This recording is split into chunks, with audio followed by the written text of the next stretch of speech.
अतः वराह पुराणे सप्त चतुर्विंशत अध्याय कल्कि द्वादशी व्रत।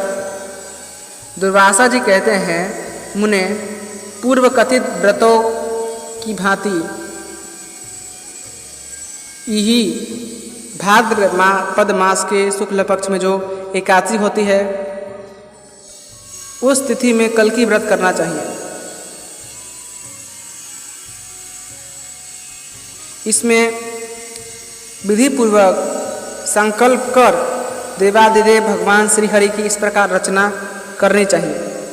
ओम कल्कै नमः, ओम हर्षिकेशाय नमः, ओम मल्लेश विंध्वसनाय नमः, ओम सिद्धिकंठाय नमः, ओम खड्गपाणये नमः, ओम चतुर्भुजाय नमः तथा ओम विश्वमूर्ते नमः कहकर क्रमशः भगवान कल्कि के चरण, कमर, उदर, कंठ, भुजा, हाथ एवं सिर की पूजा करनी चाहिए। इसके बाद बुद्धिमान पुरुष पहले के समान ही सामने कलश स्थापित कर उस पर भगवान कल्कि की सुवर्ण निर्मित प्रतिमा स्थापित कर उसके ऊपर एक स्वच्छ वस्त्र लपेटकर चंदन और पुष्प से उस प्रतिमा को अलंकृत करें।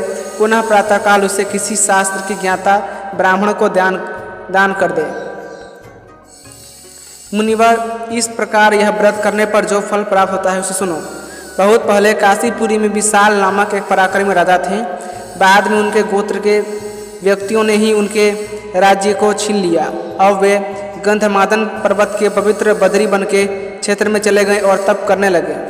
इसी समय किसी दिन श्री नर नारायण नामक पुराण एवं परम प्रसिद्ध ऋषि वहाँ पधारे। उन दोनों देवताओं ने, जिन्हें संपूर्ण देवगण नमस्कार करते हैं और जिनकी आगे किसी की शक्ति काम नहीं देती, उस समय राजा विशाल को देखा और मन में विचार किया कि यह राजा बहुत पहले से यहाँ आया है और परम ब्रह्म परमात्मा विष्णु का निरंतर ध्यान कर रहा है।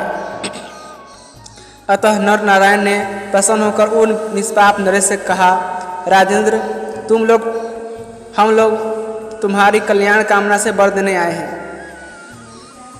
तुम हमसे कोई वर मांग लो। राजा विशाल ने कहा, आप दोनों कौन हैं? यह मैं नहीं जानता। फिर किसके सामने वर पाने की प्रार्थना करूं? मैं जिनकी आराधना करता हूं, मेरी उन्हीं से वर प्राप्ति की हार्दिक इच्छा है। राजा के इस प्रकार कहने पर नर नारायण उनसे पूछा, राजन, तुम किसकी आराधना करते हो अथवा कौन सा वर पाने की तुम्हें इच्छा है? हम लोग जानना चाहते हैं, तुम इसे बताओ। ऐसा पूछने पर राजा विशाल बोले, मैं भगवान विष्णु की आराधना करता हूँ। और फिर वे चुपचाप बैठ गए। तब नर नारायण ने पुनः उनसे कहा, राजन, उन्हीं देवेश्वर की कृपा से हम तुम्हें वर देने के लिए आए हैं। तुम वर मांगो, तुम्हारे मन में क्या अभिलाषा है? राजा विशाल ने कहा, अनेक प्रकार की दक्षिणा से संपन्न होने वाले यज्ञ करके मैं भगवान यज्ञेश्वर की उपासना करना चाहता हूँ। आप वर देकर इसी मनोरथ को पूर्ण करें। उस समय राजा के पास नर और नारायण दोनों महाभाग विराजमान थे। उनमें से नर ने कहा, ये भगवान नारायण है, अखिल जगत को मार्ग दिखाना इनका प्रधान काम है। संसार की सृष्टि करने में निपुण ये प्रभु मेरे साथ तपस्या करने के विचार से इस बद्री वन में आ गए हैं। मत्स्य, कच्छप, बराह, नरसिंह, वामन और परशुराम, इन सब रूपों से पूर्व समय में इनका अवतार हो चुका है। इनकी शक्ति अपरिमेय है। फिर यही महाराज दशरथ जी के घर राजा राम हुए। उस समय इनका रूप महान आकर्षक था। उस समय मलेच्छ राक्षसों को मार पृथ्वी का भार दूर कर सुखी किया था। कभी पापियों से भयभीत होकर नर समुदाय ने इनकी स्तुति की थी। उस अवसर पर इन्होंने नरसिंह रूप से अवतार लिया था। बलि को मोहने के निमित्त वामन तथा क्षत्रियों के हाथ से राज्य वापस करने के लिए परशुराम ये बन चुके हैं। दुष्ट शत्रुओं को दमन करने के लिए इन्होंने कृष्ण का अवतार धारण किया है। अतः पंडित जन इनकी उपासना करते हैं। यदि पुत्र प्राप्ति की कामना हो तो बुद्धिमान पुरुष इनके बाल कृष्ण रूप की उपासना करे। रूप की इच्छा करने वाला इनके बुधावतार की तथा शत्रु का संहार चाहने वाला कल्कि अवतार की उपासना करे। यह संशय शून्य सिद्धांत है। इस प्रकार की बातें स्पष्ट करके मुनिवर नर ने राजा विशाल को भगवान हरि की यह द्वादशी बतला दी। वे राजा इस व्रत को संपन्न करने में संलग्न भी हो गए। फलस्वरूप वे चक्रवर्ती राजा हुए। मुने उन्हीं राजा विशाल से संबंध रखने के कारण यह बद्रीवन विशाल नाम से प्रसिद्ध हुआ। वे नरेश इस जन्म में सुखपूर्वक राज्य का अंत में बद्री वन में गए, जहाँ अनेक प्रकार की यज्ञ करके भगवान नारायण के परम पद को प्राप्त किया। अतः वराह पुराणे सप्त चतुर्विंशत अध्याय संपूर्णम। इसी के साथ वराह पुराण का 47वां अध्याय समाप्त हुआ। अब चलिए 48वां अध्याय देख लेते हैं। अथ वराह पुराणे अष्ट चतुर्विंशत अध्याय पद्मनाभ द्वादशी व्रत। दुर्वासा जी कहते हैं, मुने पूर्व कथित द्वादशी व्रत की भांति अश्विन मास के शुक्ल पक्ष में यह व्रत भी है। उस तिथि में पद्मनाभ भगवान की अर्चना करने की विधि है। ओम पद्मनाभाय नमः, ओम पद्मयोनिये नमः, ओम सर्वदेवाय नमः, ओम पुष्कराक्षाय नमः, ओम अव्ययाय नमः, ओम प्रभवाय नमः। इन मंत्रों को पढ़कर क्रमशः भगवान पद्मनाभ के दोनों चरणों, कटिभाग, उदर, हृदय, हाथ एवं सिर की पूजा करनी चाहिए। फिर सुदर्शनाय नमः एवं कोमोदकीय नमः आदि कहकर भगवान के आयुधों की पूजा करनी चाहिए। इसमें भी पूर्ववत सामने कलश रखना चाहिए। उस पर भगवान पद्मनाभ की सुवर्ण में प्रतिमा स्थापित करें। चंदन, पुष्प आदि से उसके अंगों की पूजा करनी चाहिए। रात बीत जाने पर प्रातःकाल फिर वह प्रतिमा ब्राह्मण को दे दे। महामते, इस प्रकार व्रत करने से जो पुण्य प्राप्त होता है वह बताता हूँ, सुनो। सतयुग की बात है। भद्राश्व नाम से विख्यात एक शक्तिशाली राजा थे, जिनके नाम पर भद्राश्व वर्ष प्रसिद्ध हुआ है। एक बार कभी अगस्त मुनि उनके घर आए और कहने लगे, राजन, मैं 7 रातों तक तुम्हारे घर पर निवास करना चाहता हूँ। राजा भद्राश्व ने सिर झुकाकर मुनि को प्रणाम किया और कहा, मुनिवर, आप अवश्य निवास करें। राजा भद्राश्व की सुंदरी रानी का नाम कांतिमती था। उसका तेज ऐसा था मानो 12 सूर्य एक साथ प्रकाश फैला रहे हों। इसी प्रकार राजा के 500 सुंदरियाँ भी थीं, जिनका व्रत संयमित था। सुंदर स्वभाव वाले वे सौते दासी की भांति प्रतिदिन कार्य में संलग्न रहती थी। कांतिमती को ही राजा के पटरानी होने का सौभाग्य प्राप्त था। एक बार उस रूप और तेज से संपन्न कल्याणी कांतिमती पर अगस्त मुनि की दृष्टि पड़ी। साथ ही उसके भय से कार्य में तत्पर रहने वाली उन सुंदरी सौतों को भी उन्होंने देखा। राजा भद्राश्व तो रानी कांतिमती के प्रसन्न मुख को प्रतिक्षण देखता ही रहता था। ऐसी परम सुंदरी रानी को देखने के कुछ समय बाद अगस्त जी आनंद में विहल होकर बोले, राजन, आप धन्य हैं। इसी प्रकार दूसरे दिन रानी को देखकर अगस्त मुनि ने कहा, अरे, यह तो सारा विश्व वंचित रह गया। फिर तीसरे दिन उस रानी को देखकर यो कहने लगे, अहो, ये मूर्ख गोविंद भगवान को भी नहीं जानते, जिन्होंने केवल एक दिन की प्रसन्नता से इस राजा को सब कुछ प्रदान किया था। चौथे दिन अगस्त मुनि ने अपने दोनों हाथों को ऊपर उठाकर फिर कहा, जगत प्रभु, आपको साधुवाद धन्यवाद है। स्त्रियाँ धन्य है, ब्राह्मण, क्षत्रिय और वैश्य तुम्हें पुनः पुनः धन्यवाद है। भद्राश्व तुम्हें धन्यवाद है। ये अगस्त, तुम भी धन्य हो। प्रहलाद एवं महाव्रती ध्रुव, तुम सभी धन्य हो। इस प्रकार उच्च स्वर से कहकर अगस्त मुनि राजा भद्राश्व के सामने नाचने लगे। फिर तो ऐसे कार्य में संलग्न अगस्त मुनि को देखकर रानी सहित उस नरेश ने मुनि से पूछा, ब्राह्मण, आपके इस हर्ष का क्या कारण है?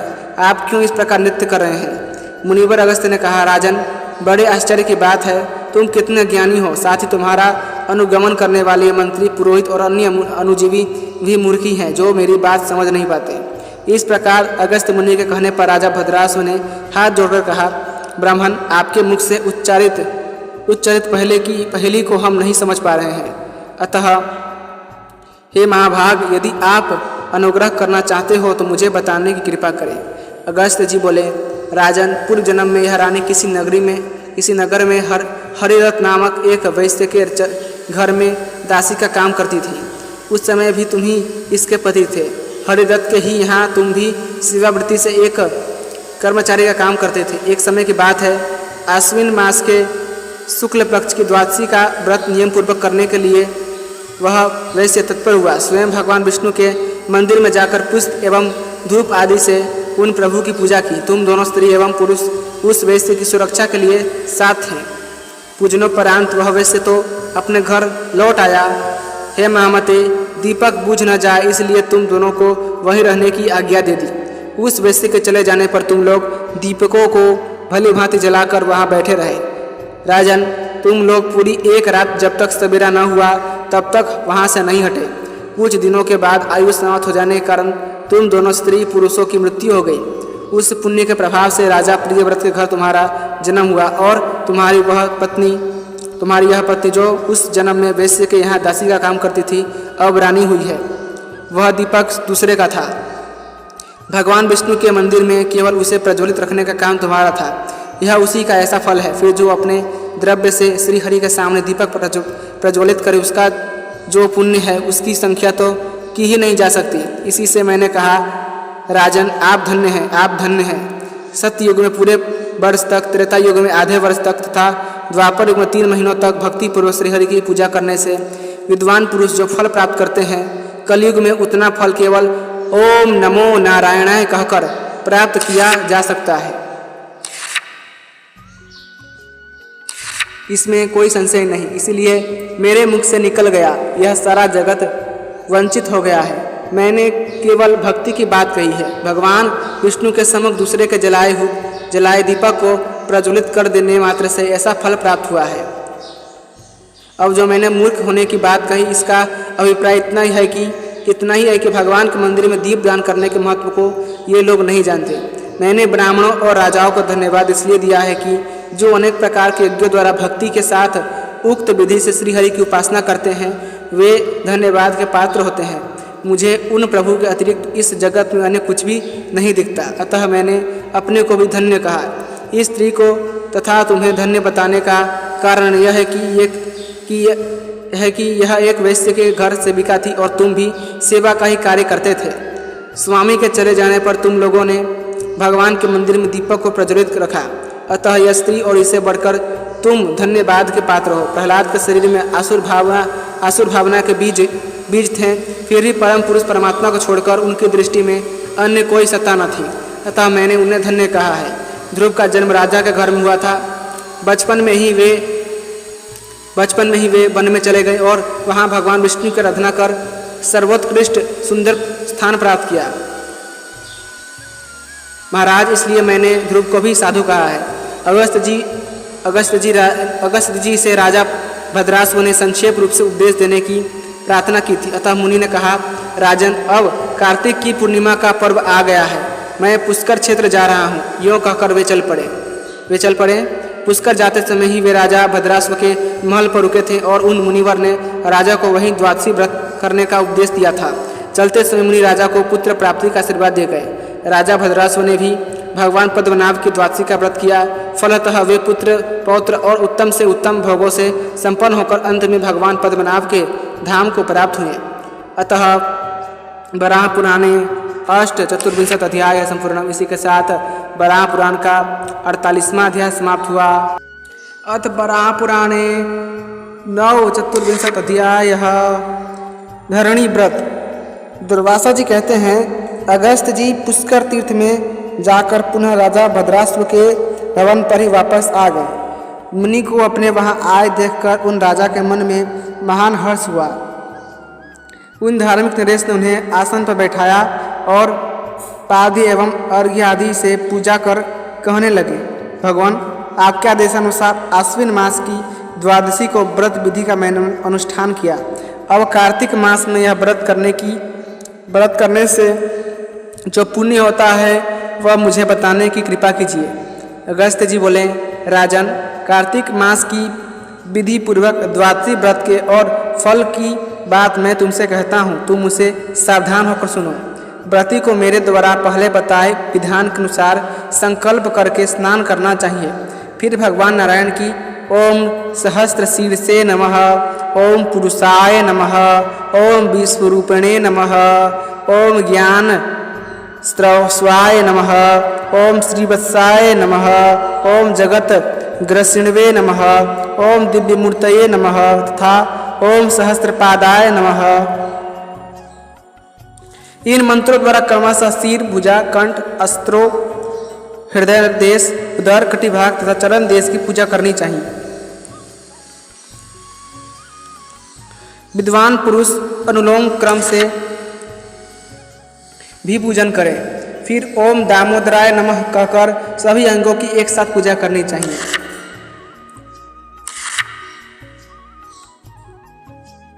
इस प्रकार पूजा कर प्रतिमा के सामने 4 कलश रखकर उनमें रत्न डालकर उन्हें उजले चंदन से लेपकर पुष्पमाला से अलंकृत तथा श्वेत वस्त्र से आवेष्टित कर और उन पर तिल पूर्ण तांबे का पात्र रखें।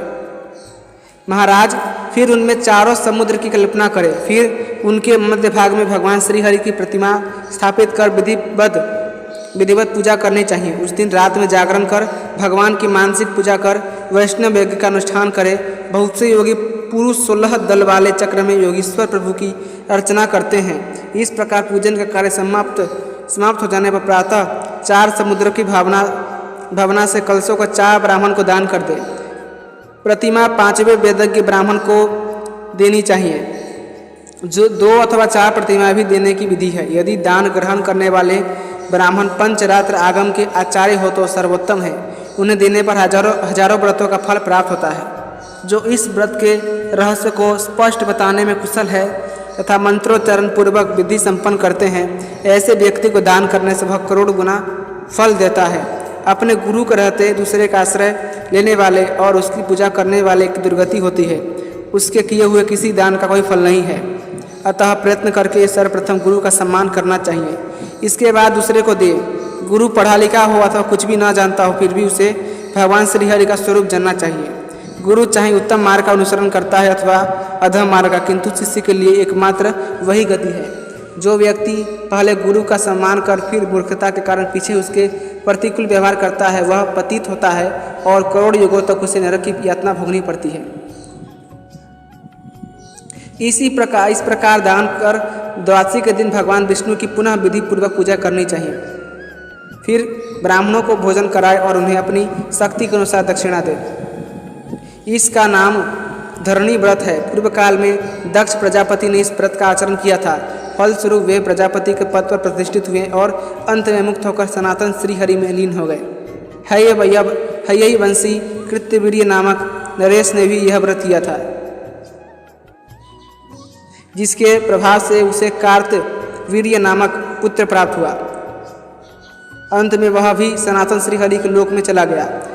शकुंतला ने भी इसी प्रकार यह व्रत किया था, जिससे वह चक्रवर्ती राजा भरत की माता बनी। यूं ही प्राचीन समय में अनेक चक्रवर्ती राजाओं ने उक्त विधि से यह व्रत किया है और इसके प्रताप से वे प्रमुख चक्रवर्ती हो गए हैं। यह बात वेदों में बताई गई है।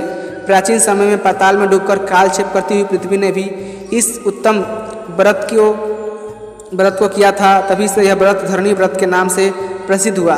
पृथ्वी द्वारा यह व्रत संपन्न होते ही भगवान श्री हरि ने परम संतुष्ट होकर उसी समय बराह का रूप धारण किया और इस प्रकार उसे ऊपर उठा लाए, जैसे नौका जल में डूबते हुए प्राणी को बचा लेती है। मुने, इस धरणी व्रत का स्वरूप मैंने तुम्हें बता दिया। जो श्रेष्ठ पुरुष इस प्रसंग को सुनेगा अथवा भक्ति के साथ इस व्रत को करेगा, वह संपूर्ण पापों से मुक्त हो अंत में भगवान विष्णु के परम धाम को ही प्राप्त होगा। अतः वराह पुराणे 9 चतुर्विंशत अध्याय संपूर्णम। इसी के साथ वराह पुराण का 49वां अध्याय समाप्त हुआ।